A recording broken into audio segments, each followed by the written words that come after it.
I slammed my palm against the glass door of Maplewood Hospice hard enough to rattle it in its frame, and the security guard on the other side flinched. "Sir, you need to calm down." "Don't tell me to calm down." I pressed my ID against the glass. "My name is Liam Carter. My mother, Dorothy Carter, is in room 14. She is dying, and someone on your staff just told me over the phone that I am banned from this facility. I need to know who authorized that. And I need to know right now." The guard, a heavy-set man in his 50s, whose name tag read Gerald, looked genuinely uncomfortable. He unlocked the door, but held his hand up before I could step through. "Mr. Carter, I have to follow protocol. There's a flag on your mother's file. I need to get the duty manager." "Then get her. Get whoever you need. But do it fast, because every minute I stand here is a minute I don't have with my mother." My voice broke on that last word. Not from weakness. From the truth of it. Mom had maybe days left. The oncologist had called me 4 days ago and used the phrase actively transitioning, which is the medical community's gentle way of saying the body is shutting down. I had driven 6 hours from Denver to get here. 6 hours, 1 rest stop, 2 cups of terrible gas station coffee. And I had arrived to find my name flagged in a hospice database as a potential abuser. While Gerald went to find the manager, I stood in the lobby and tried to control my breathing. The walls were painted that particular shade of institutional beige that is supposed to feel calming and instead feels like surrender. There were watercolor prints of meadows. A small fountain trickled in the corner. Everything about this place was designed to soften the hardest thing humans ever have to face, and right now all of it was making me want to put my fist through drywall. I pulled out my phone and called my cousin, Brent. "Did you get in?" He answered immediately. "Flagged at the door. They have me listed as a threat. Brent, who has been coming to see her. Who has had access?" A pause. "Liam, Nicole has been here every day." Nicole. My ex-fiancée, Nicole Haynes. We had been together for 4 years, engaged for the last 8 months of that. I had ended it 6 weeks ago when I found the messages on her phone. A long, detailed, affectionate exchange between her and my colleague, Ryan Delaney, spanning 3 months. Not flirtatious, not ambiguous, but explicit and specific and completely unambiguous in what it meant. I had given her the ring back, moved my things out of our shared apartment in a single afternoon, and tried to grieve both the relationship and my mother's diagnosis simultaneously, which is the kind of impossible math grief sometimes forces on you. Nicole had not taken it quietly. She had called me 40 times in the first week. She had shown up at Brent's house where I was staying. She had sent me a voice message that lasted 11 minutes and covered the full emotional spectrum from sobbing apology to cold threat. I had documented everything and ignored all of it, because I was too busy coordinating my mother's transfer to hospice care, managing her finances, and trying to be the son she needed me to be in the time she had left. What I had not anticipated, what I genuinely could not have constructed in my worst imagination, was that Nicole would use my mother's dying as a weapon. The duty manager appeared. Her name was Patricia Wren, 50s, reading glasses on a chain around her neck. The kind of competent and serious woman who probably ran this place with quiet efficiency and took its mission genuinely to heart. She looked at me with the practiced neutrality of someone who had dealt with difficult family situations before. "Mr. Carter, I understand you're upset. Tell me what's in the file." She hesitated. "Patricia?" I said her name deliberately, making sure she understood I was speaking to her as an equal, not shouting or threatening, but not going anywhere either. "My mother is dying in a room down that hall. I drove 6 hours to be here. I have every legal right to see her. I am her next of kin. I am her medical power of attorney. Whatever is in that file, I need to hear it so I can address it directly, because I am not leaving this lobby until someone takes me to room 14. She looked at me for a long moment, then made a decision. "Come to my office." The file contained a written statement. 2 pages, printed on plain white paper, signed by Nicole Haynes, describing a pattern of alleged emotional and psychological abuse she claimed I had subjected my mother to over the course of years. It described incidents that had never occurred: raised voices during visits, threatening language, manipulation of my mother's financial accounts, isolation from other family members. It was written with the specific, clinical vocabulary of someone who had done research, who had looked up what the warning signs of elder abuse were supposed to look like, and then constructed accusations around that framework. It was, in other words, not a spontaneous emotional accusation.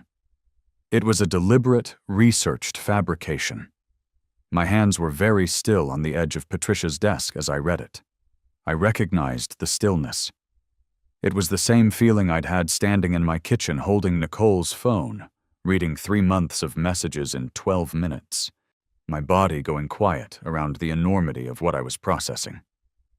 "Who accepted this statement?" I asked. The administrator on duty at the time was, "Did anyone contact me? Did anyone call my mother's oncologist? Did anyone speak to any other family member before flagging my file?" Patricia's expression told me everything.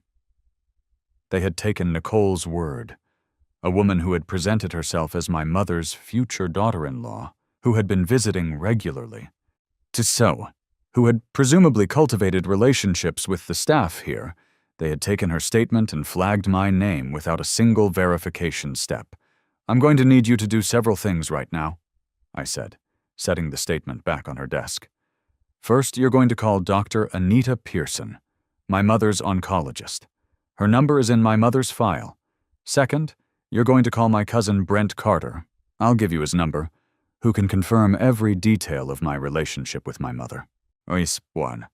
Third, you're going to pull your visitor log and tell me every date and time Nicole Haynes has been in this building." I paused.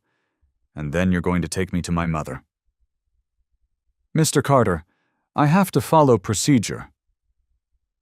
"Your procedure allowed a stranger to have me barred from my dying mother's bedside based on an unverified written statement. I'm not asking you to abandon procedure. I'm asking you to apply it correctly." I met her eyes. I met her. "I'm also going to be transparent with you. I have already texted my attorney on the way in here. He's aware of the situation, but I would much rather resolve this today, right now, in this room, than turn it into something that requires legal intervention. That serves nobody, least of all my mother." It was not a bluff.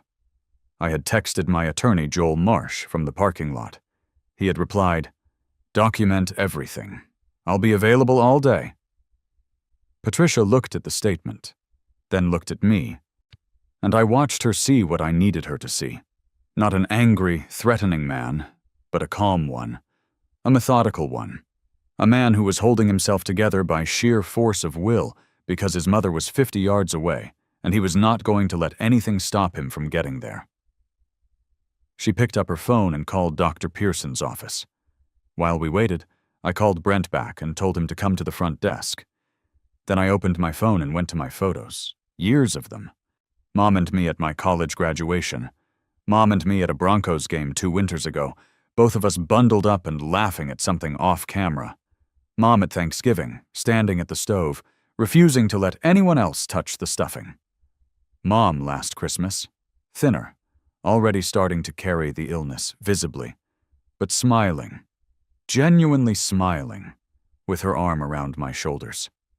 I laid the phone on Patricia's desk without saying anything. She looked at the photos, and I watched something shift in her face. Dr. Pearson's office called back in 11 minutes. I don't know what was said on that end of the conversation, but Patricia's expression went from cautious neutrality to something approaching shame. When she hung up, she took off her reading glasses and pressed her fingers to the bridge of her nose. "Liam," she said, dropping the formal address without apparently noticing. "I owe you an apology. You can apologize to me later. Right now, take me to my mother."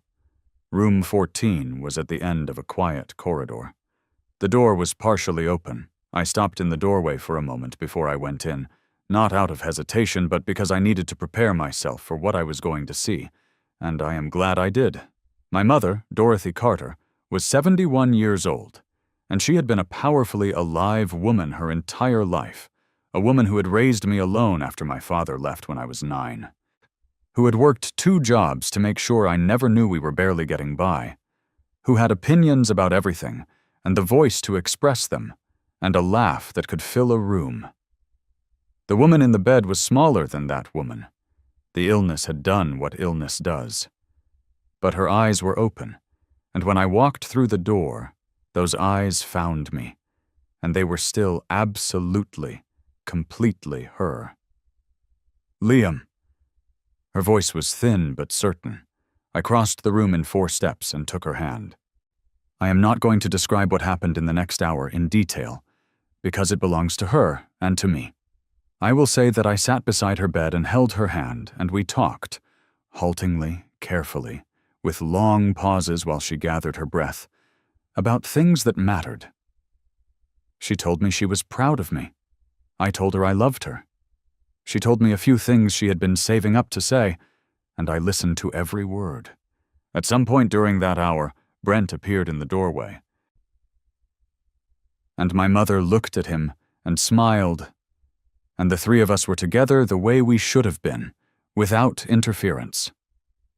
But here is the thing about being a man who has been wronged in a way that cannot be ignored. You do not forget the wrong simply because the immediate crisis has been managed. Grief and rage can coexist. Love and determination can occupy the same chest simultaneously. I sat beside my mother's bed and held her hand, and I was entirely present for her. And underneath that presence, something cold and focused was also running quietly, like a motor left idling. Nicole had tried to take this from me, from my mother. She had walked into a hospice and told lies about a dying woman's son, and those lies had nearly worked. I intended to make sure they had consequences. On the 2nd day of my vigil, while my mother slept, I stepped into the corridor and called Joel. "Tell me my options." Joel is a good attorney because he is not dramatic. He does not tell you what you want to hear or sell you on the most expensive path forward. He said, "Defamation is viable but requires proving damages.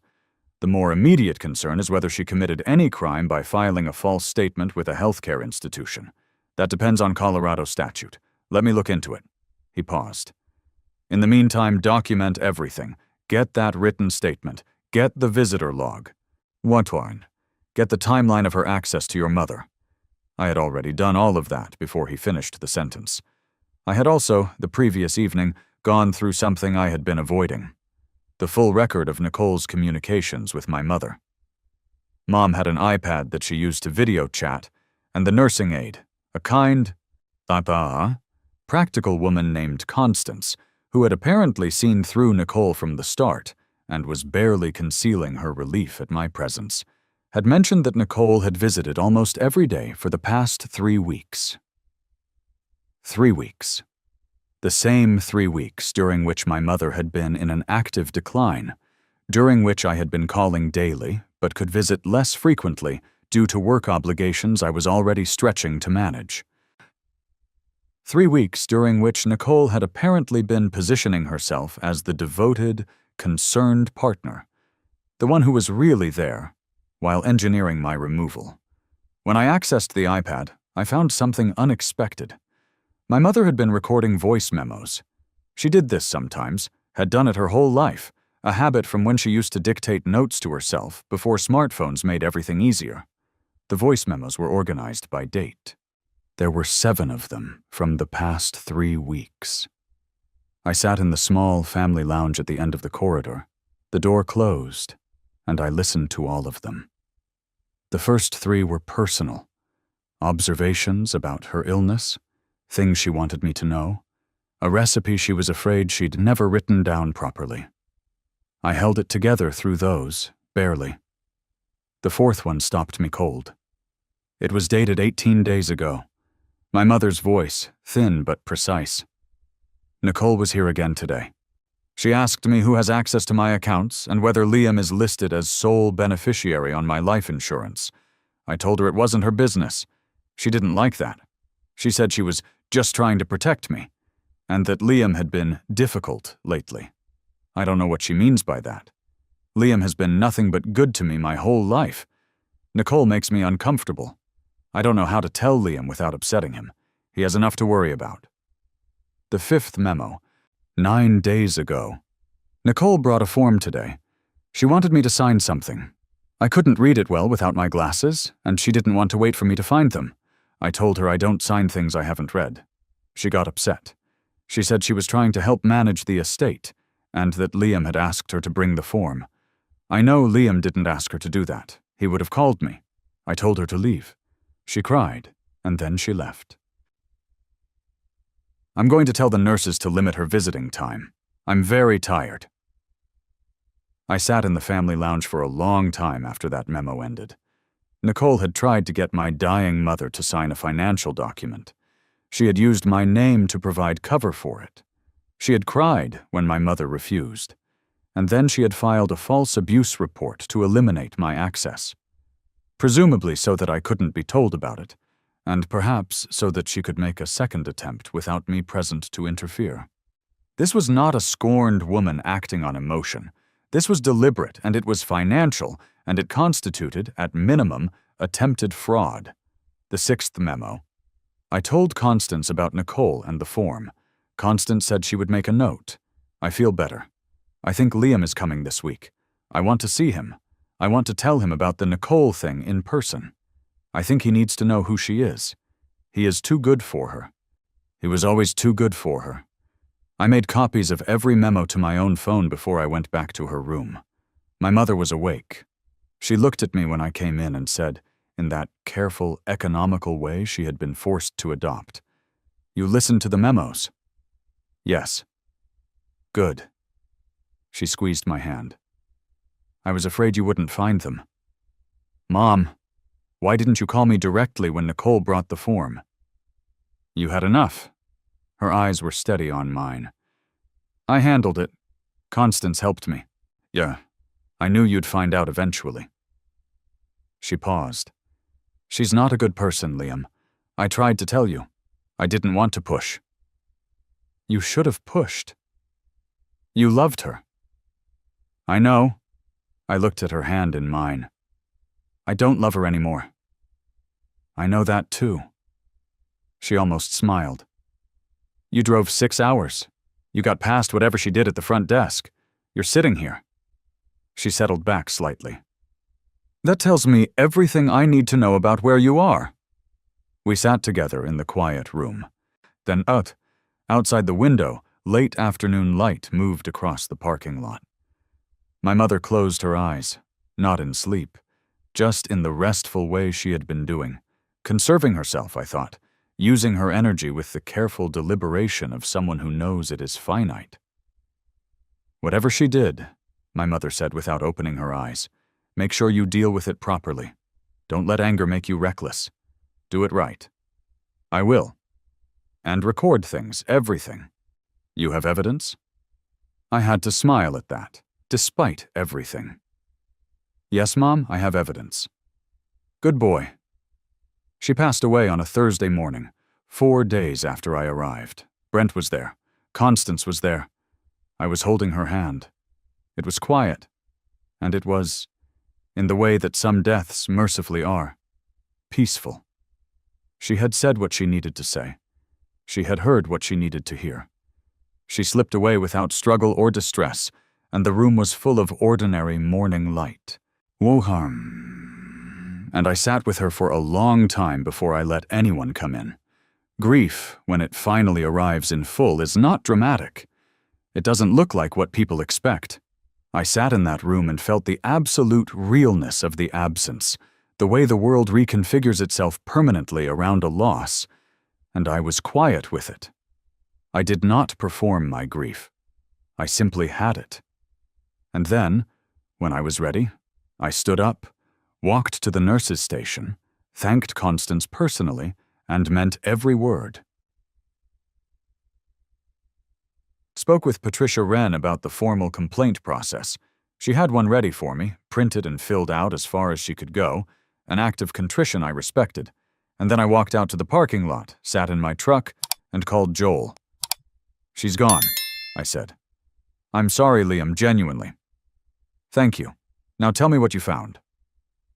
What Joel had found, in 4 days of focused research, was substantial, or filing a materially false written statement with a licensed healthcare institution in Colorado with the intent to manipulate access or care decisions, falls under a section of the state's elder protection statutes.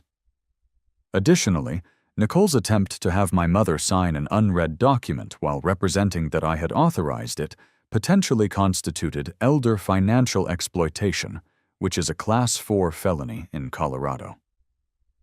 "The memos," Joel said. "They're recorded testimony, effectively. Your mother's own words, time-stamped, documenting Nicole's conduct?" "I know." "Combined with the visitor log, the false statement she filed, and Constance's written account, Constance has agreed to provide one, you have a very strong foundation. I want to go after her on every avenue available, civil and criminal." "Understood. Let's start building." While Joel built, I did what my mother had told me to do. I documented, and I did it right. I obtained certified copies of every relevant record from Maplewood Hospice: the visitor log, Nicole's written statement, the intake records showing when the flag had been placed on my file. Constance provided a written statement of her own in which she described Nicole's request that my mother sign the unread document, my mother's refusal, and Nicole's subsequent emotional reaction. And Brent provided a sworn affidavit covering my history with my mother and my complete absence of any abusive conduct. Dr. Pearson provided a professional letter confirming the same, and noting that she had zero concerns about my mother's safety with me, and had, in fact, encouraged my presence as beneficial to her comfort. I also hired a forensic accountant to look at Nicole's financial situation. This was, in retrospect, the piece that explained everything. Nicole had significant debt, credit card balances, a car loan she was struggling to service, a personal loan from a friend that had soured the friendship. She had been with me when my mother's illness became serious, had been present for at least 2 conversations in which my mother's estate was mentioned. My mother was not wealthy, but she had a life insurance policy, a paid-off house, and modest savings, enough to matter to someone who was financially desperate. Nicole had looked at a dying woman and done arithmetic. Understanding it did not make me angrier, it made me colder, which is different. Anger is hot and wasteful. What I felt was a clear, functional understanding of who I was dealing with and what she deserved. Joel filed the civil complaint first. Defamation, intentional infliction of emotional distress, interference with familial relations. The damages were real. I had been denied access to my mother during the final weeks of her life based on fabricated accusations. Whatever number the court put on that, it could never be adequate, but it was a number Nicole was going to have to reckon with. The criminal matter he referred to the district attorney's office with a full evidence package. Joel did not promise me what the DA would do with it. He never makes promises about prosecutors, but he said the package was strong, and that the elder exploitation angle in particular was likely to get attention. While the legal machinery began to turn, I took care of something else. Nicole had not been quiet since I arrived at Maplewood. She had called Brent twice, attempting to get information about my mother and about me. She had sent me 3 text messages expressing condolences that read in their careful and studied tone like the opening moves of a negotiation. She had also, I discovered through a mutual friend named Greta, been telling a version of the hospice story to people in our social circle, a version in which she was a protective, caring presence who had been trying to shield a vulnerable woman from a volatile son. That version needed to end. I didn't do anything dramatic. I didn't post a public screed or show up anywhere she would be. Instead, I sent a single group message to the people who had heard her version, 15 people, all of whom I knew well enough to contact directly. The message was 4 paragraphs long. It contained facts only: what Nicole had filed, what my mother's voice memos contained, what Constance had witnessed, and what Joel had filed in response. It contained no emotional language. It contained no characterizations of Nicole's character or motives. It was a factual correction, with a note at the end that I was happy to provide documentation to anyone who wanted to see it. The responses came back within an hour. 12 out of 15 expressed immediate support. 2 said nothing. 1, Ryan Delaney, my former colleague, the man from Nicole's messages, replied with a stiff and hostile response suggesting I was harassing Nicole and that he was aware of the situation. That was interesting information to have. I forwarded Ryan's message to Joel, who noted it professionally and said nothing else about it, which was exactly right. Nicole called me 2 days later. I let it go to voicemail. She left a 4-minute message that I will not transcribe in full, but the shape of it was this. She began by expressing condolences, pivoted to explaining that her actions at the hospice came from a place of genuine concern, then pivoted again to suggesting that my response, the legal filings, the message to mutual friends, was disproportionate and cruel given that she was grieving too, and concluded by asking me to call her so we could talk through this like adults. I sent the voicemail to Joel. I did not call back. What happened next, in the weeks that followed, was not spectacular. It did not feel like revenge from inside it. It felt like consequence, which is quieter but lasts longer. The civil complaint was served. Nicole hired an attorney, a competent one, Joel said. Tabo, but not exceptional. And the early positioning began. Nicole's attorney made an opening attempt to have the case dismissed on the grounds that Nicole's statement to the hospice was made in good faith and constituted protected speech.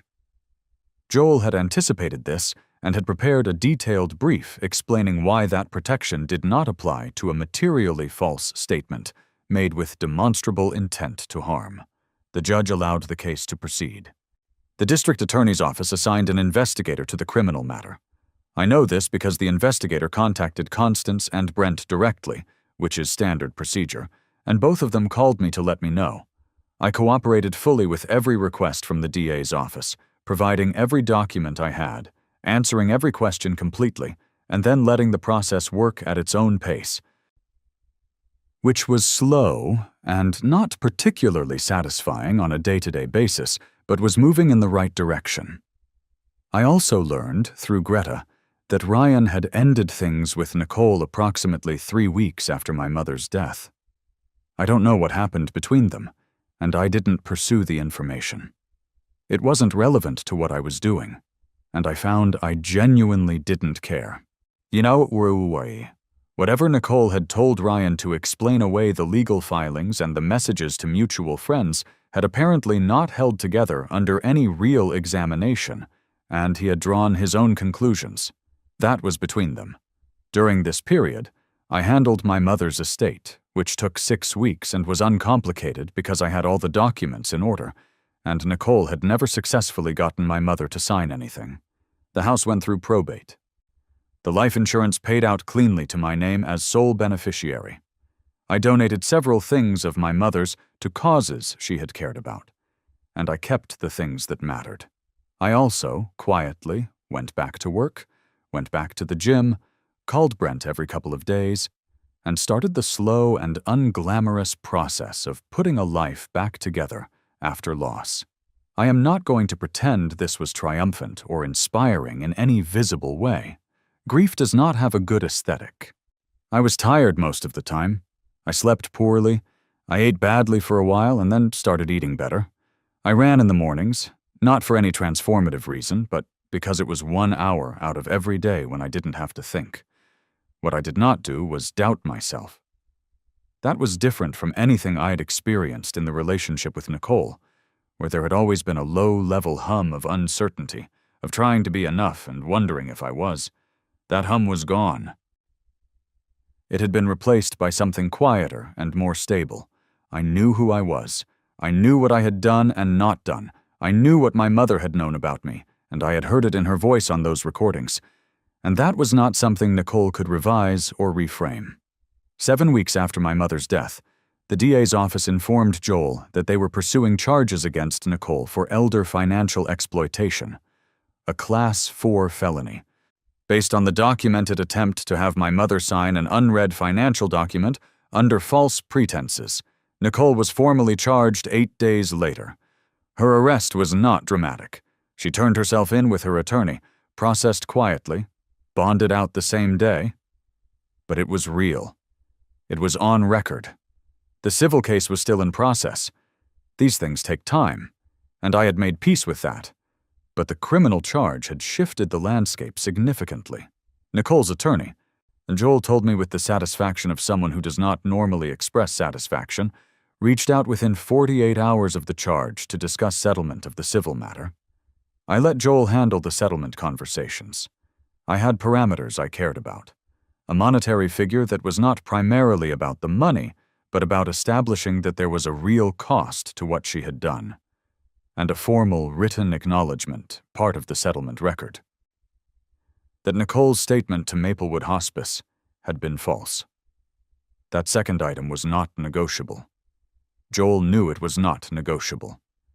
He negotiated everything else with the considerable flexibility he brings to those conversations, and he protected the acknowledgement like a fixed point. We settled. The acknowledgement is in the document. It is not a public document, but it exists, it is signed, and it is real.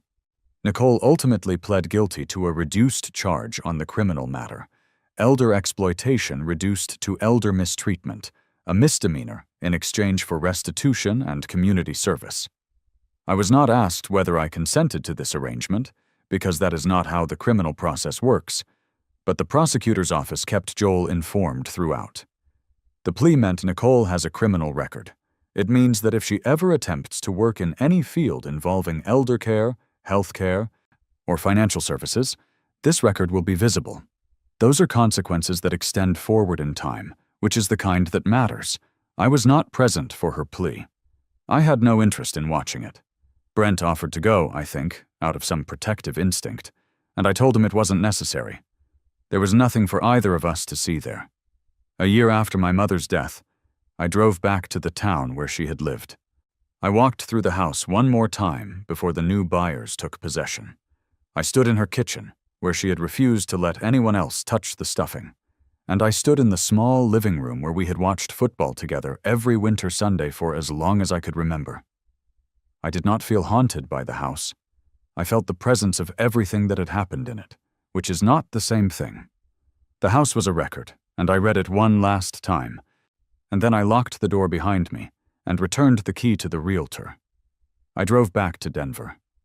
I stopped at a diner about an hour outside the city, the kind of place with laminated menus and coffee that is hot and honest, if not exceptional, and I sat in a booth by the window and ate breakfast and read the news on my phone. The sun was coming up properly by then, lighting the interstate in that particular early morning way that makes even the mundane world look briefly clean. There, I thought about my mother. I thought about what she had said in that hospice room. Do it right. I thought about the voice memo. He is too good for her. He was always too good for her. And I recognized that she had been telling me something more than just an assessment of Nicole. She had been telling me what she thought I was worth. She had been leaving me with that, deliberately, because she was a woman who knew she was running out of time and chose to use it, giving me something I could keep. I did not think about Nicole at all. She existed in the past, in the way that consequences do once they have been fully settled. Complete, closed, requiring no further attention. What she had tried to do had not worked. What she had managed to do had been addressed through every proper channel available. The record was what it was.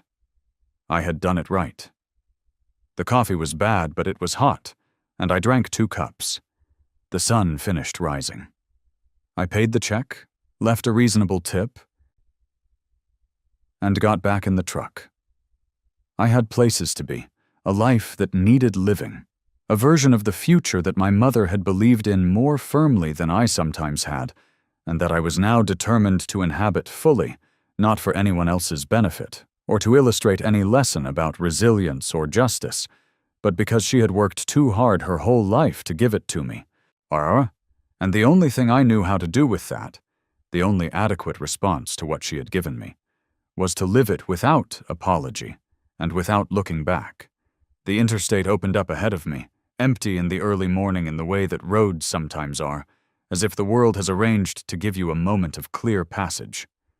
I drove,